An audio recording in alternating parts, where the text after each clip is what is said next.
Olá, bem-vindo ao canal Materialismo Militante. Hoje vamos fazer a terceira e última parte do livro Princípios Fundamentais do Marxismo, escrito por Plekhanov.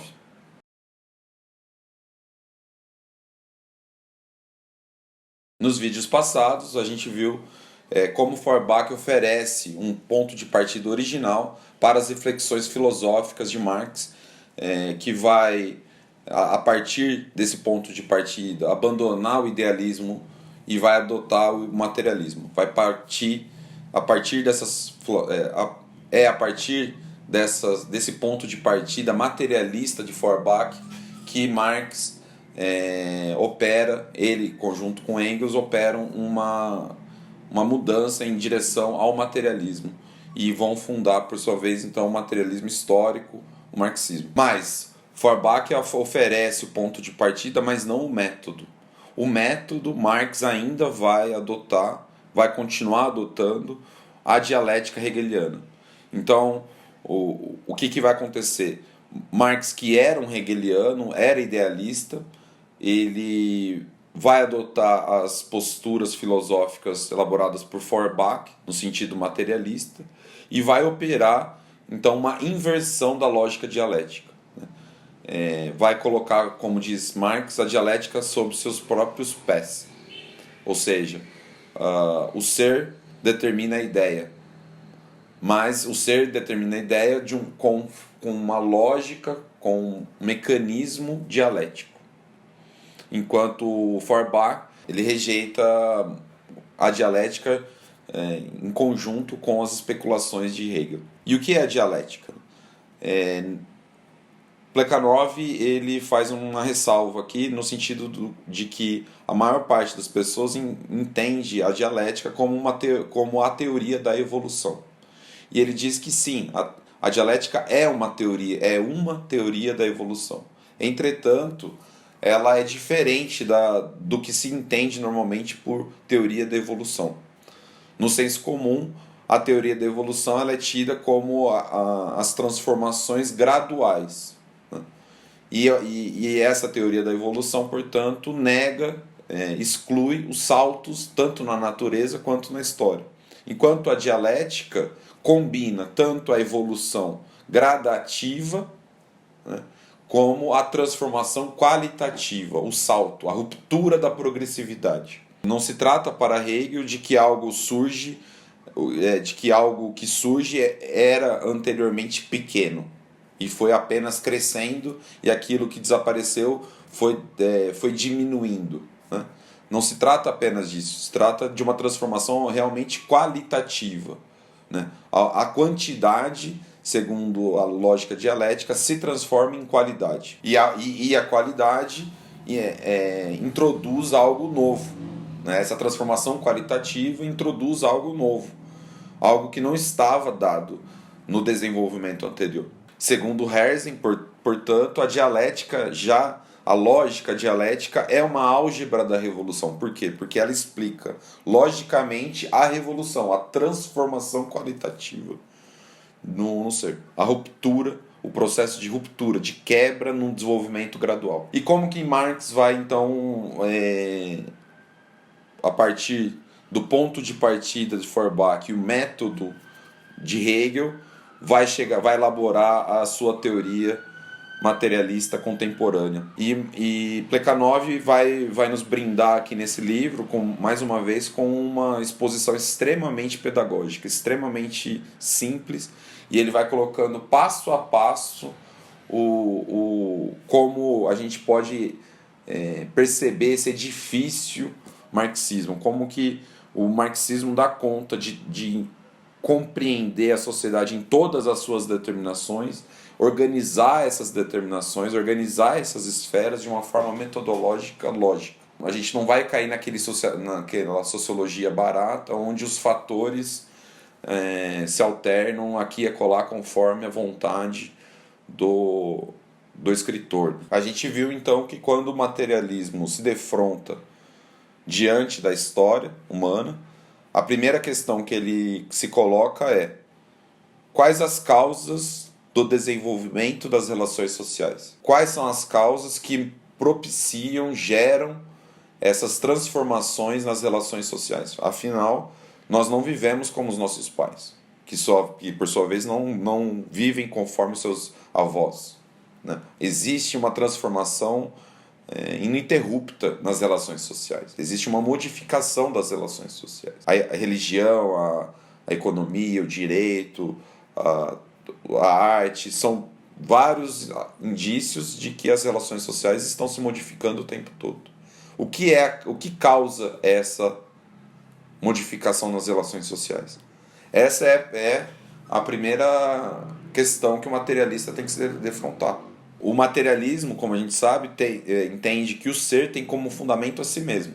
Então a gente precisa procurar no ser, ou seja, nas relações sociais, no ser social, a causa da sua própria transformação. E como já havia indicado nos vídeos anteriores, Marx, já quando formula a crítica de Feuerbach, já estava indicando o caminho, né, a seguir, que é a anatomia da sociedade civil deve ser buscada na economia.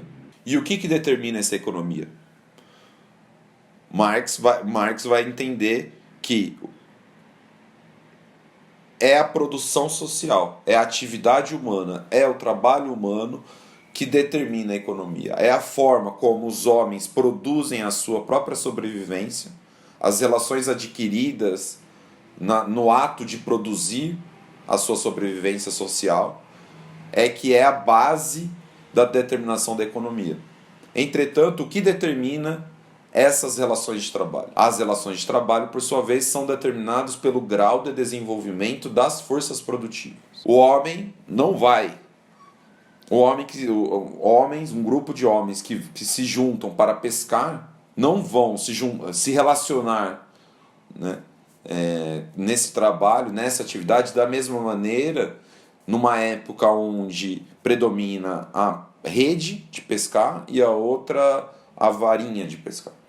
Ou seja, o instrumento de trabalho vai determinar a forma como os homens vão se juntar para trabalhar. E aqui a gente encontra já uma determinação que está externa às relações sociais.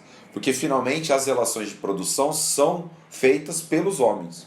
Já o grau das forças produtivas, no limite, a gente vai encontrar algo que está fora do homem. Porque o primeiro instrumento, né, que o homem se utilizou, ele teve que encontrar na realidade exterior, na natureza. E a natureza não é determinada pelo homem, ela é determinada por si mesma. Então, se naquele ambiente existia ferro, o homem pôde usar o ferro de uma determinada maneira. Quando o ferro faltava, ele não conseguia desenvolver ferramentas com ferro. E, portanto, ficava preso, determinado, limitado pela cerâmica. Ou seja, as forças produtivas, por sua vez, são determinadas pela geografia. Ou seja, o que condiciona o grau do desenvolvimento das forças produtivas é a geografia. E aí Marx vai dizer, né, que não é necessariamente a abundância dos recursos naturais que propiciam o desenvolvimento das forças produtivas, mas muito mais a diversidade geográfica, a diversidade dos recursos naturais, ou seja, o homem sendo exposto a condições diferentes, né, a situações diferentes, é que isso vai acelerar o desenvolvimento das forças produtivas. E tanto é que ele vai dizer que um dos fatores fundamentais do progresso das forças produtivas vai ser o contato entre sociedades distintas. Quando sociedades que possuem conhecimentos e habilidades e domínio sobre a natureza distintos entram em contato entre si, nas trocas econômicas, nas trocas sociais, troca-se também conhecimento. Troca-se as técnicas produtivas. E isso gera o desenvolvimento das forças produtivas. Mas a geografia, principalmente, né, nos seus primórdios, a geografia é, em grande medida, um fator determinante para dizer se tal sociedade vai conseguir entrar em contato com outras ou não. Diz Hegel, enquanto a montanha separa, o mar unifica. Mas o mar só vai unificar a partir do momento em que já existem, né, barcos. Ou seja, um fator condiciona o outro, mas a partir do momento em que existe aquele condicionante, existe aquele fato, isso por sua vez vai influenciar na determinação. Portanto, o desenvolvimento das forças produtivas vai tornando indireto a determinação geográfica sobre a sociedade. Porque o que determina as forças produtivas é a geografia. E as forças produtivas, por sua vez, determinam as relações de produção. As relações de produção se transformam em fator de desenvolvimento dessas forças produtivas, ora elas se transformam em fatores de estagnação dessas forças produtivas. A partir do momento em que as forças produtivas determinam as relações sociais, as forças produtivas, a geografia, a determinação geográfica sobre as relações de produção se torna indireta. E conforme o maior desenvolvimento das forças produtivas, menor vai ser a determinação geográfica. Mas ela nunca vai ser zero. Até hoje a determinação geográfica é importante, mas muito diferente do que foi há 2.000 anos atrás. Hoje, com sistema de satélites, de comunicação via mar, via transporte aéreo, né, as várias formas tecnológicas que a gente tem, propiciou uma unificação do mundo nunca antes vista. Mas não dá para dizer que o homem se libertou da determinação geográfica. Não dá para negar que existe uma determinação geográfica na questão da Venezuela ter como pilar da sua economia o petróleo. Essa é uma determinação geográfica. É óbvio que vai se misturar e vai se alinhar a outras determinações. Então, as relações de produção são condicionadas pelo grau de desenvolvimento das forças produtivas. Uma prova, uma demonstração disso vai estar exatamente no surgimento da escravidão. Plekhanov mostra como as sociedades escravagistas só o foram porque elas conseguiam, através do seu desenvolvimento econômico, aproveitar-se do trabalho daquele indivíduo que foi preso, daquele inimigo que foi preso e se transformou em escravo. Em sociedades onde o desenvolvimento, onde a técnica, as forças produtivas era menor, não se conseguia aproveitar o trabalho do escravo. Portanto, ou ele era assassinado ou ele era transformado em alimento. A escravidão só surge quando existe a agricultura. Sem a agricultura não tem como existir a escravidão. Só que a escravidão já é uma modificação qualitativa nas relações de produção. Porque antes as relações de produção eram do grupo, unificadas. Agora a gente tem, nas relações de produção, a gente tem proprietários e não proprietários. A gente tem exploradores e explorados. Essas relações sociais, por sua vez, né, esse surgimento das classes, por sua vez, vai condicionar, né, por sua vez, as relações jurídicas e políticas que estão engendradas por essa relação econômica de produção, de escravo e senhor, de escravo. Ou seja, a divisão, a divisão social entre classes influencia diretamente no surgimento do Estado. Por sua vez, as relações jurídicas, né, as relações jurídicas, políticas do homem influenciam a sua psicologia de uma maneira geral. Afinal de contas, a luta, quem participa, já viveu qualquer experiência de luta, sabe o quão impactante na psicologia é participar dessa luta.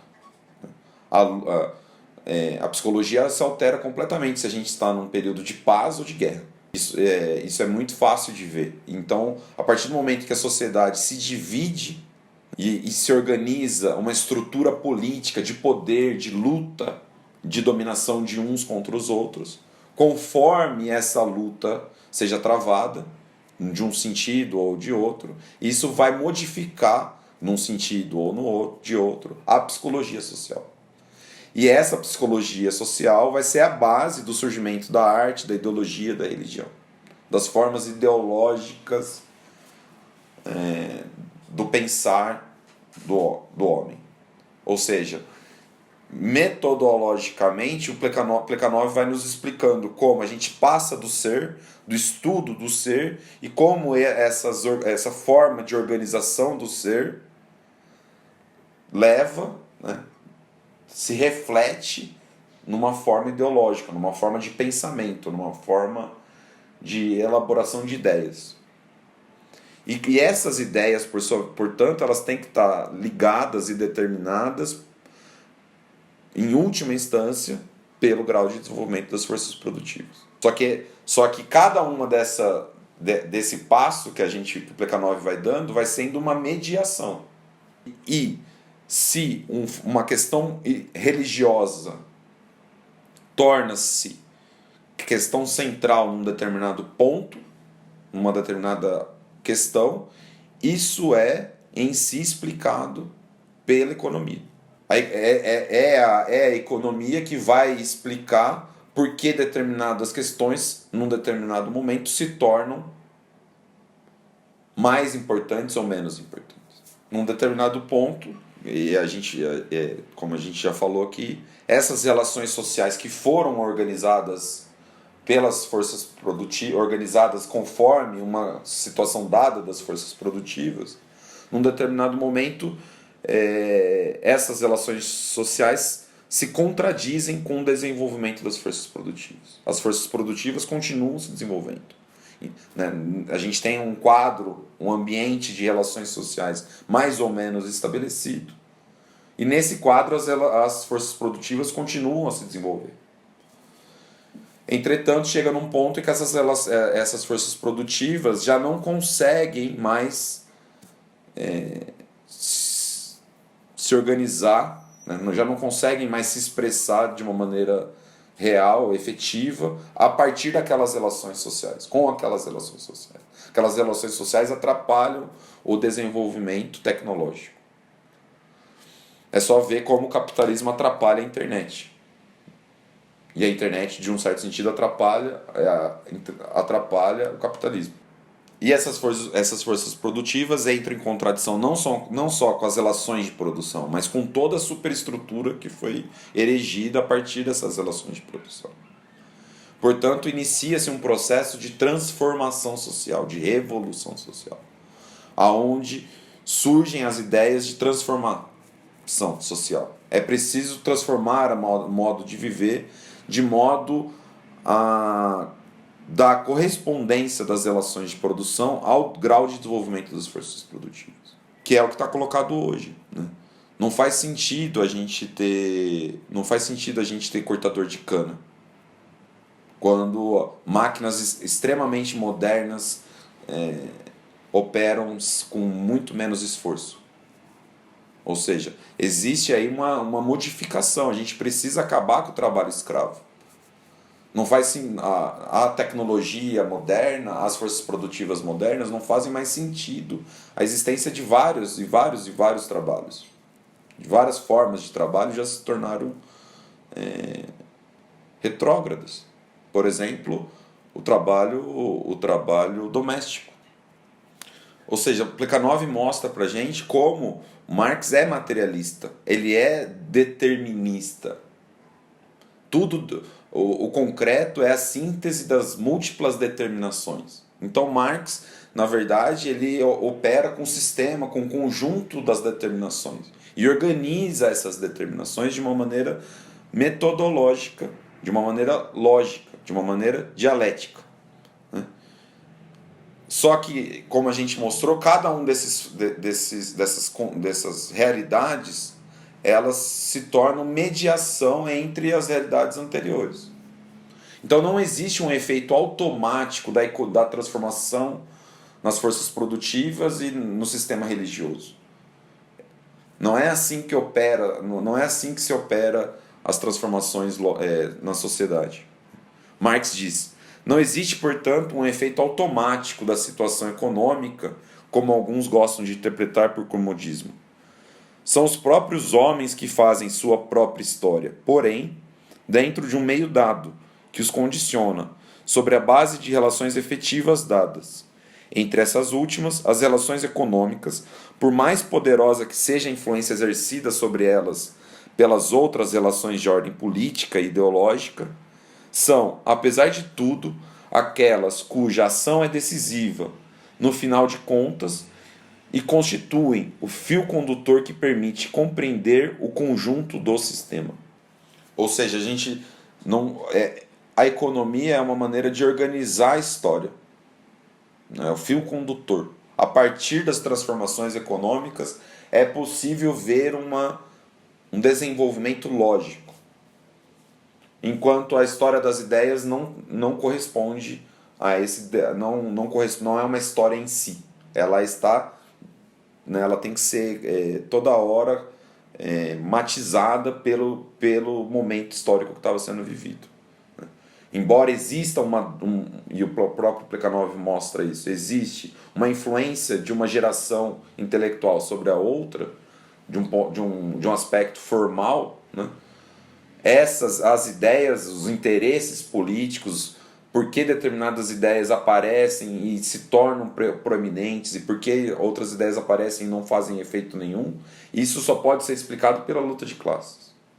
E a luta de classes, por sua vez, é determinada pela economia. Então não existe uma história das ideias propriamente dita. É isso que o Marx está mostrando, né?